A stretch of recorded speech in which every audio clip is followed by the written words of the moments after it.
Today we want to talk about why integration by parts is our anti-product rule. So let's start off with our product rule. The derivative of uv is u prime v plus uv prime. The derivative of the first times the second plus the first times the derivative of the second. What we're going to do is start with our product rule and do the same thing we do to come up with all of our integration formulas. Undo it. So we're going to integrate both sides. We're going to integrate all three terms. What happens is that when we integrate the uv prime, not u times v prime, but the derivative of uv, this integral and derivative cancels out.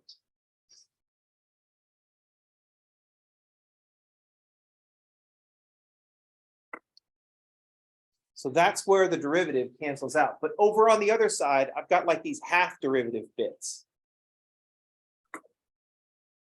So the integral cancels out on the left, but we still have the integral of u prime v and the integral of uv prime.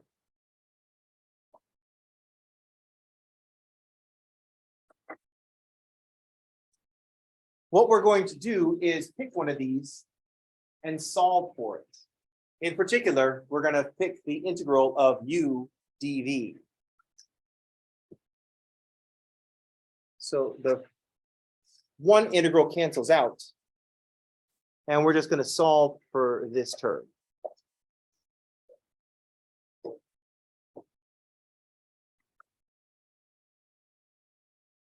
So over here, integral and the derivative cancel out. And now we're going to solve for this term.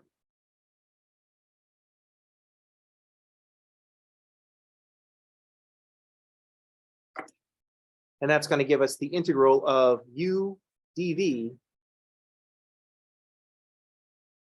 is uv minus the integral of v times du.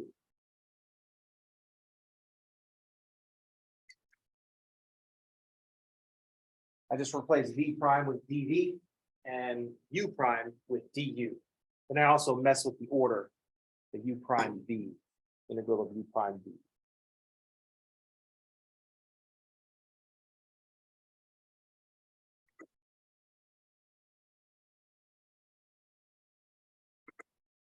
So the integral of u dv is uv minus the integral of v du. We got this from integrating the product rule.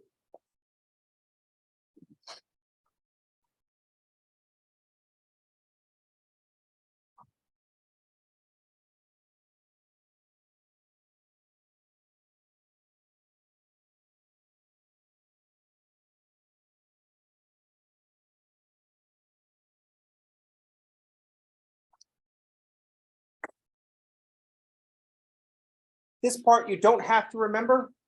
It's not quite as instructive as undoing the chain rule to find integration by substitution.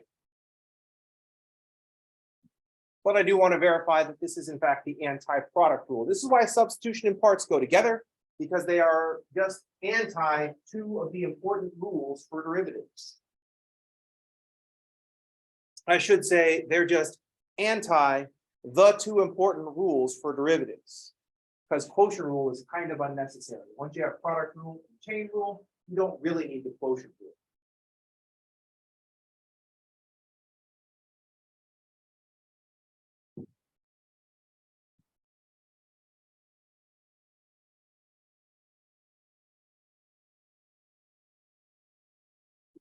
Let's review the procedure for integration by parts. We start by choosing u and dv.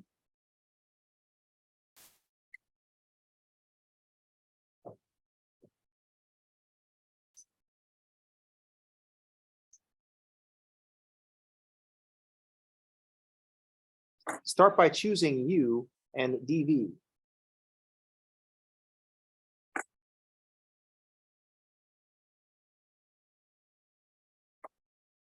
Then you find the other two parts.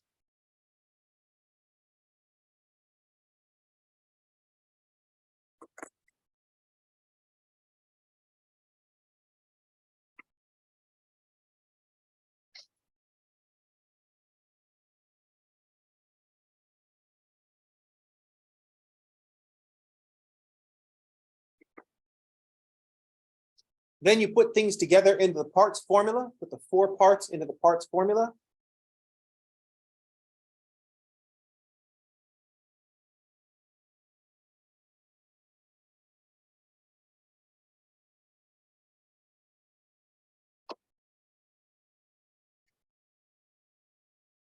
And then evaluate your secondary integral.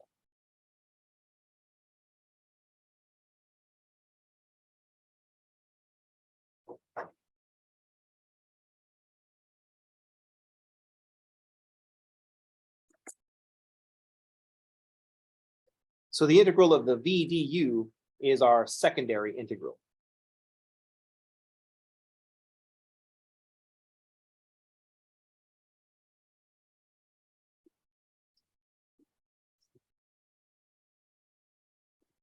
This is local nomenclature. This is what I call it. If I wanted to call it something, I just call it our secondary integral, the integral of v du. The big idea here is that the secondary integral should be smaller than what you started with, should be easier to deal with than what you started with.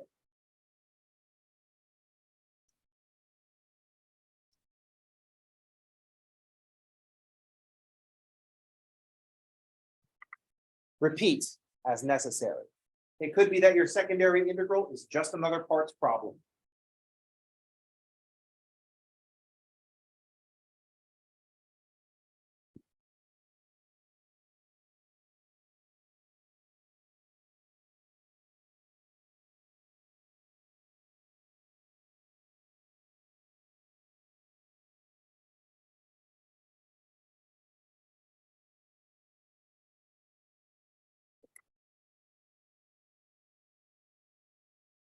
Notice that we start this procedure with a choice. We choose u and dv, and then find du and v. There's one thing that we need to consider when we're choosing our parts. Experience will tell us, in the future, experience will tell us which one is which. But there's only one rule that we have to follow, and that is that dv has to be something that you can integrate.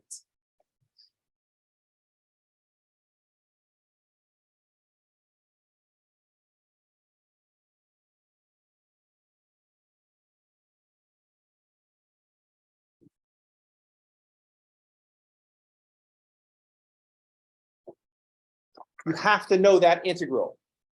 If you don't know the integral for dv, then we can't proceed.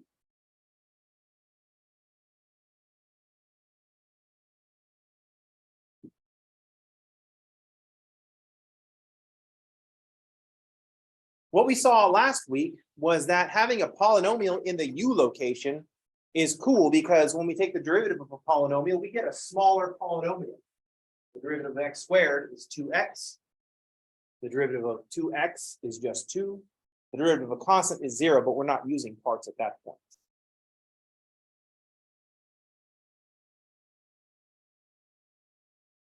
And a question came up. Is there some kind of pattern running around here? And the answer is absolutely there's some kind of pattern running around here.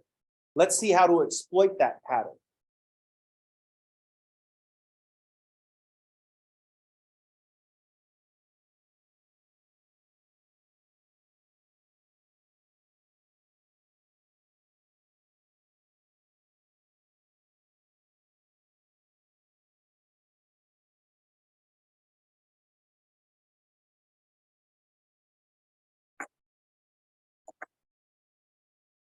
So we're going to deal with this special case of integration by parts, which is multiple parts when u is a polynomial.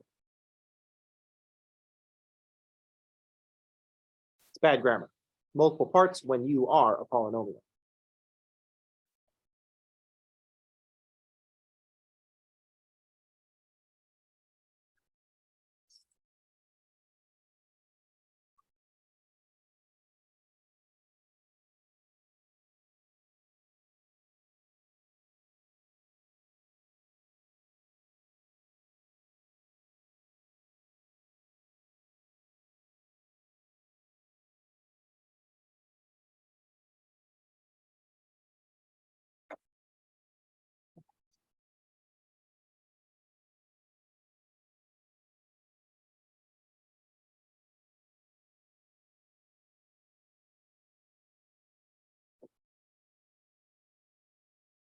So I realize that we've done all of 2 entire examples in our mathematical careers of integration by parts.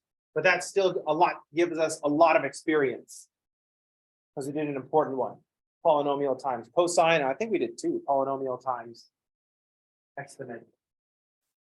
Notice that I'm starting off with an x cubed e to the 5x.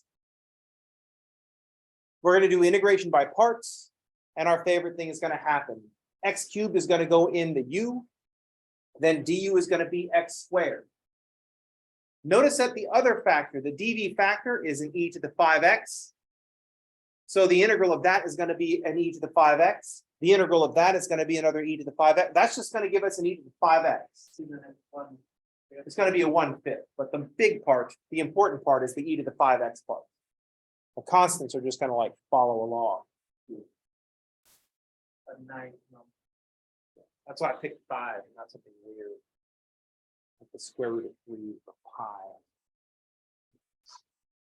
But what we're going to notice is that we're going to have to do parts again. Our next integral will have some constants with an x squared e to the 5x. And that's just going to be parts again.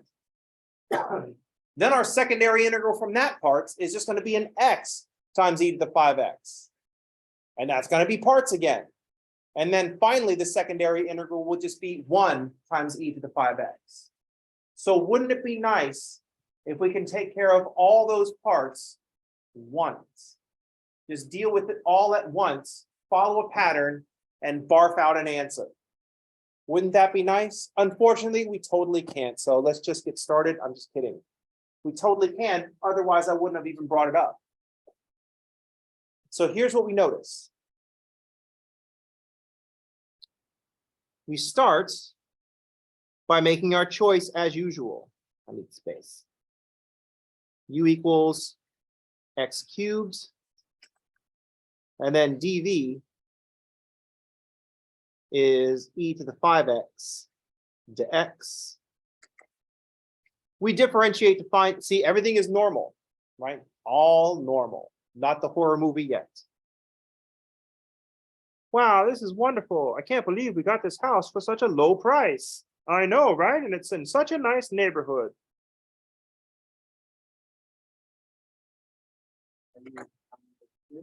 No, my house is not haunted anymore. I'm just kidding. We used to have a problem with all the spirits in the house, but we get along great now. So it's at this point we realize that something is going to happen. Oh no, this is where we notice. My secondary integral is going to be parts again. And it's going to start right here. This is going to be my choice of u. My choice of u is going to be 3x squared, and my choice of dv will be 1/5 e to the 5x. This is where we're going to do parts again, and this is where it's going to start.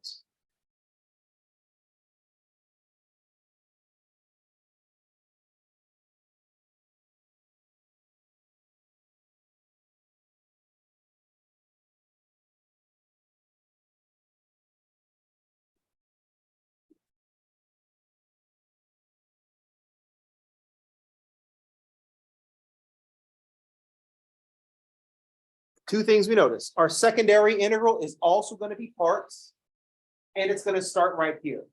We're going to say u is 3x squared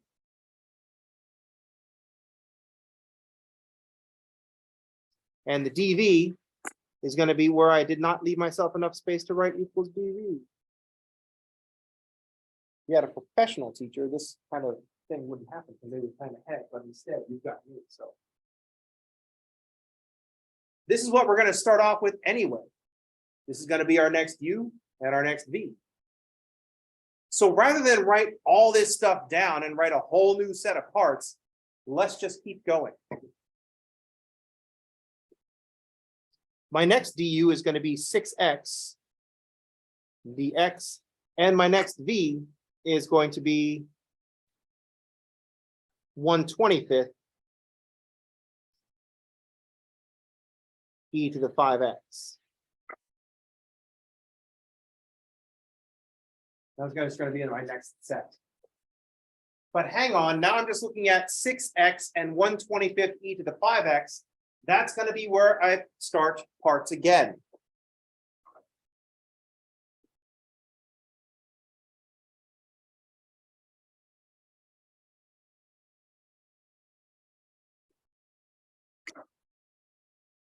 This is just going to be the start of more parts.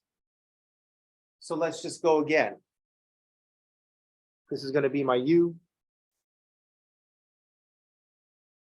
And the 1/25 is going to be my dv. So let's just go again. The derivative of 6x is 6. And the derivative of 1/25 e to the 5x is 1/125 e to the 5x.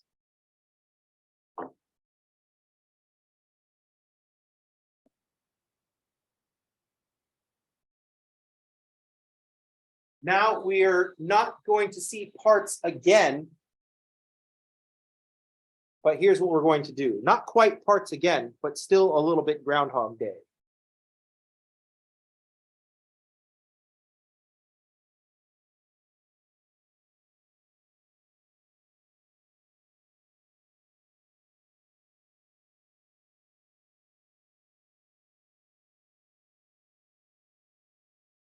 Not quite parts again, but we're going to continue anyway. We're going to differentiate all the way down to 0.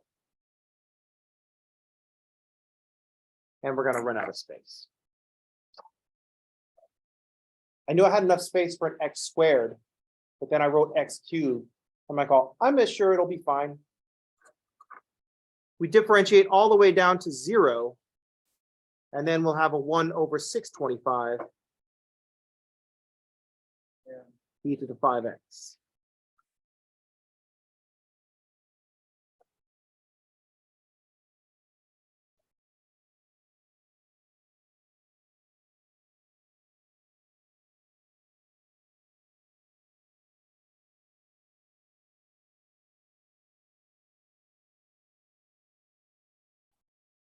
After we differentiate down to 0, then we can stop.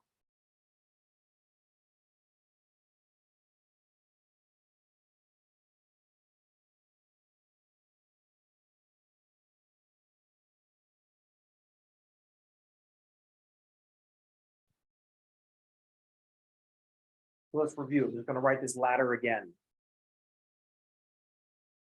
We start off with x cubed and e to the 5x. We differentiate. We notice that this is going to differentiate down to 0. We notice that what we chose for u will differentiate down to 0, and our choice for dv will just go cycle around to the same stuff. It'll always just be something times e to the 5x. So what we do is differentiate down to 0. And for every derivative, we integrate.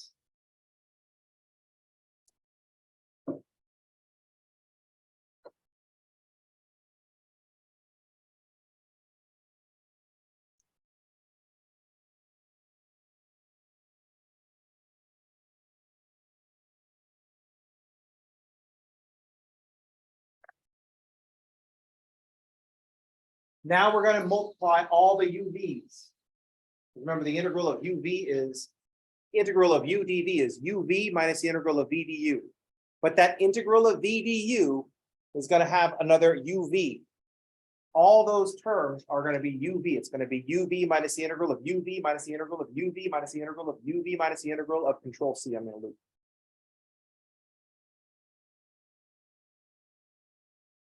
So my first term is going to be 1/5 x cubed e to the 5x.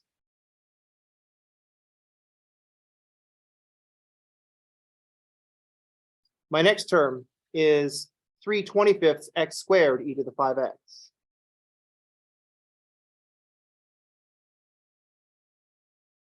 My next term is 6/125 x e to the 5x.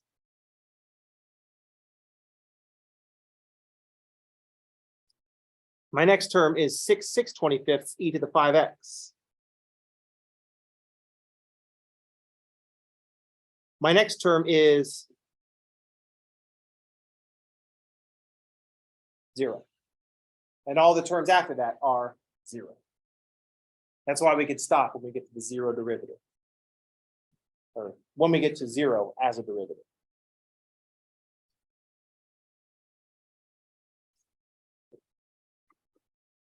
But we have to remember the formula is uv minus the integral of dvu. So the first uv is just as it is. The next uv, we have to change the sign.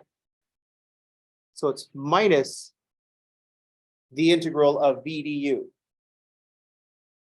The third one is behind two negatives. So that one stays positive. We keep that sign. But the fourth one is behind three negatives. That's negative. The fifth one is 0, so it doesn't matter. The point is that we alternate, keep the sign, change the sign. Keep the sign, change the sign.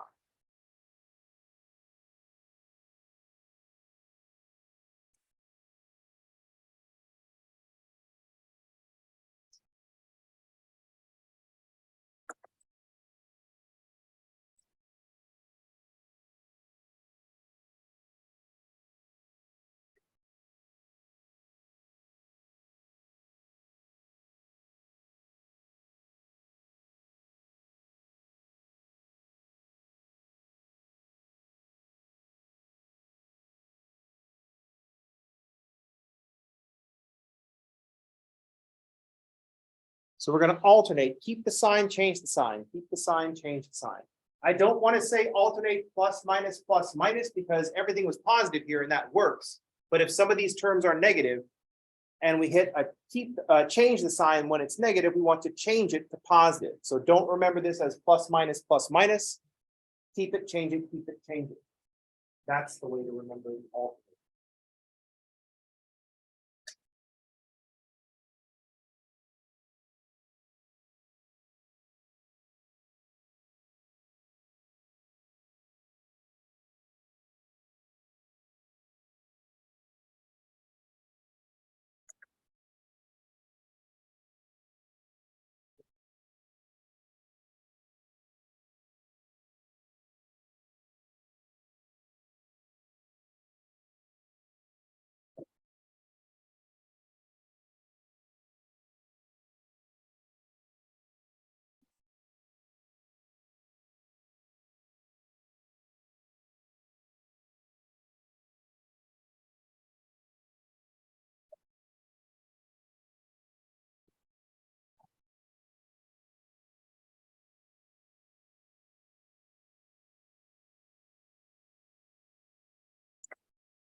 We're picking out all the terms UV. We're picking out all the UV terms. So we keep the sign.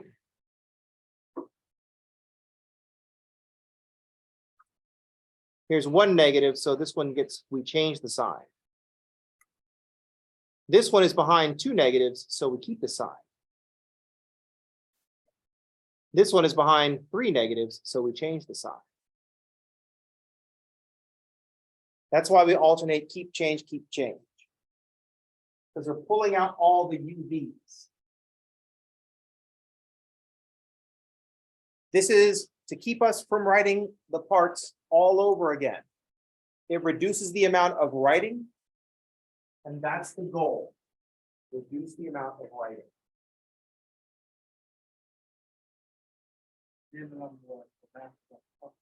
Exactly. Minimize the writing. There's a lot of work to get to this point where you can do this quickly, but we definitely want to minimize the writing. Incidentally, that goofy algorithm that you have for subtracting numbers, that's because we were trying to type stuff. We had to try to set things as typing. We had to minimize the amount of space that a subtraction problem would take up. That's why you have that dumbass algorithm. That's why you were taught to say dumb things like, can't take 7 from 2, so you have to borrow. It just has the extra added knock-on effects. Like, oh yeah, that's good. Teach children early that they can borrow and have negative. And it's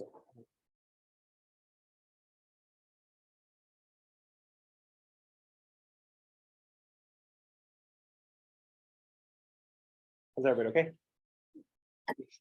Notice that all these terms have an e to the 5x in them. So it's a very common, this is perfectly acceptable, by the way, to write as an answer. You might disagree because it's like, oh no, this is way too much to write for an answer, but it's kind of like at least what you need. If you said this is good, I want to stop here. Make sure I have my plus C.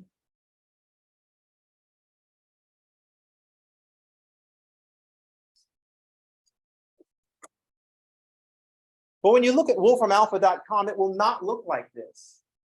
Because wolframalpha.com is going to look and say, oh, look at all those factors of e to the 5x. Let's pull that out of there.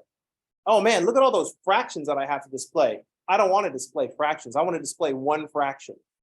So you might see this instead with the 1 over 625 e to the 5x factored out.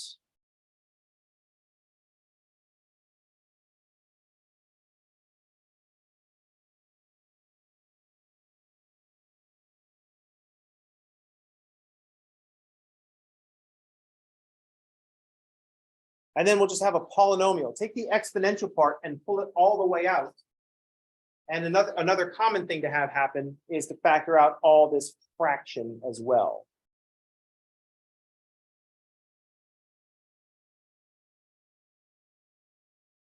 So what's this first one going to be? 31, what, 625 times 5, 3125.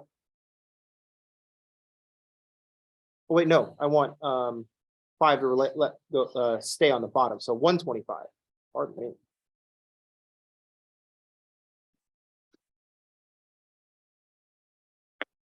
So we want to have a 1/5 on that x cubed. So if I factor out 1/625, that'll leave a 125 on top. 125 over 625 will leave 5 in the denominator. A lot of times we don't factor things this way. We're taught a very specific set of rules for factoring. Insofar as we factor over the integers.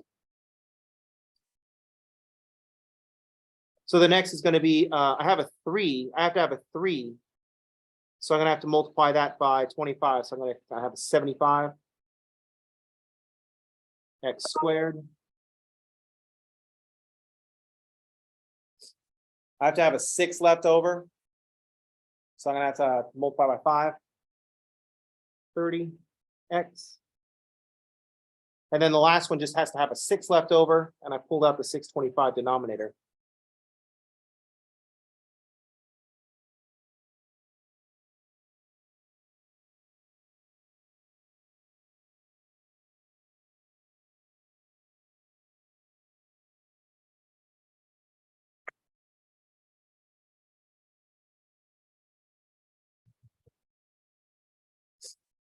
So a common cleanup technique would not be to factor out the common exponential factor, but also the fraction. If you multiply it out, the first fraction will be 125 over 625. That will give us the 1/5.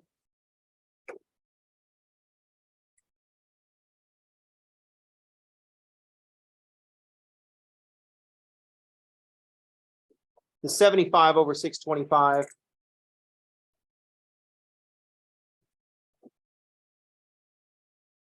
The 25s cancel out, or the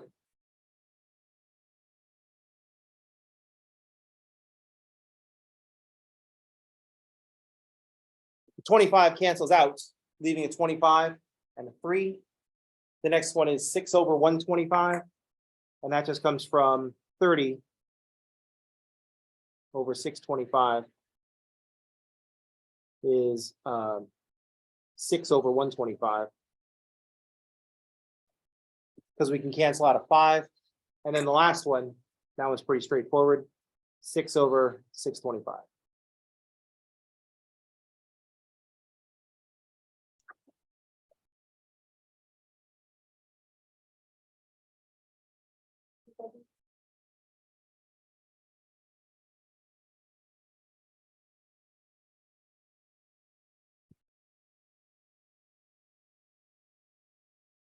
This is unnecessary. It's also dangerous as far as writing answers, because I said the previous version of the answer is acceptable. Since that's the one that would naturally fall out from just writing down all the steps, that's the safest answer.